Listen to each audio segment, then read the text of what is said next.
Micron announced its UFS 4.0 mobile storage solutions and revealed it's already shipped qualification samples to select global manufacturers and chipset vendors.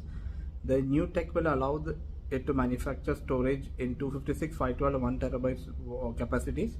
High volume productions will begin in the second half of this year, so it will be a while before the first phone comes with Micron UFS 4.0 storage.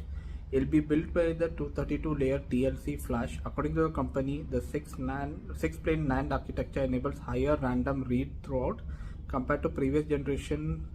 Storage write bandwidth is 100% faster. For a read bandwidth is 75% faster. Micron UFS 4.0 storage offers up to 4300 Mbps sequential read speeds and up to 4000 Mbps sequential write speeds. That's higher than Samsung UFS 4.0, especially the write rating.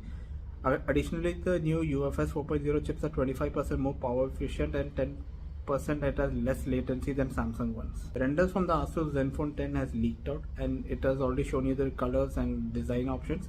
Now a new set of Zenfone 10 images has surfaced, which shows the claims of last week was true, confirming that the presence of 3.5 headphone jack is still there, which is uncommon in traditional phones except for Sony phones. Asus has not given the details of the spec sheet, but it is already confirmed that it's coming with a Snapdragon 8 Gen 2 chipset, 5.9-inch Full HD Plus screen, wireless charging, and second generation 6-axis gimbal stabilization. It'll have two RAM options, 8 or 16 GB, and storage will be 256 or 512. It packs a 5000 mAh battery which will be charged by USB Type-C. It comes with a plastic bag, so it has wireless charging again. It comes with 32 megapixel front camera, and it has a dual rear camera. One is 200 megapixel and rumored 8 megapixel ultra wide. If it is 8 megapixel, it will be a downgrade from last year, which is very disappointing. It will come with a base price of $749, which is still high. Overall, the phone is very good for specs, but the worst part of this phone is the update policy, with Asus is still sticking to 2 years of Android updates and 4 years of security patches. Asus should match up to all the other competition who are giving 3 years now and 4 years of security update. It's about time. You pay $700, $800 for a phone which is only supported for 2 years. Very disappointing of Asus if it's true. It makes some fantastic phones, but it's not selling high numbers of them. There was a fear that Sony will go the way of HTC and LG, but now it has been rest that it's not going to happen. They are looking at points where to cut losses, but Sony will keep making Android smartphones for a multiple number of years. This has been confirmed by Qualcomm. The chip maker has announced in the new press release today that it has extended collaboration with Sony for Snapdragon platform powering the Japanese company's future smartphone. This is a multi-year deal, and it covers premium, high-end and mid-tier devices. So it's very likely that Sony will continue the existing range, as they don't have any mention of low end, so they are now going to expand in a highly competitive market.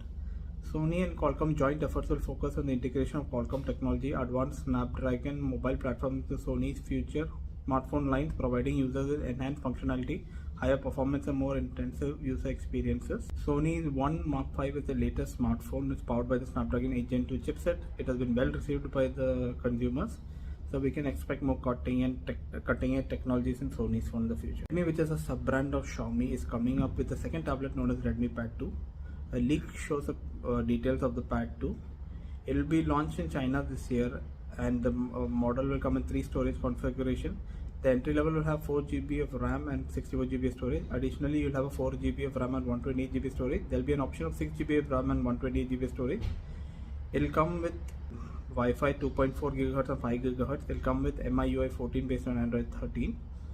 It will come with a 2K screen, IPS LCD with range of with screen size of about 10 to 11 inches. It will have a 90 Hz refresh rate. It will be powered by the Snapdragon 680 SoC, giving you decent performance. The battery will be around 8000 mAh. It will have a single 8 megapixel camera on the back and 5 megapixel camera on the front for video calls. They might price it very competitively like the last year's version. Realme is set to launch a new Narzo series phone in India. The brand started testing and teasing it on Twitter. Although the name is not revealed, but you can expect to be the Narzo 60 series. The Narzo 60 5G will appear as a successor to last year's Narzo 50 5G series. Realme has dropped a few new teasers about the phone. The latest teaser has an image in which we can spot the number 60 and the camera module of the Realme 11 Pro series. This gives a hint that it will be a Realme Narzo 60 and it will borrow the same camera module of the Realme 11 Pro series.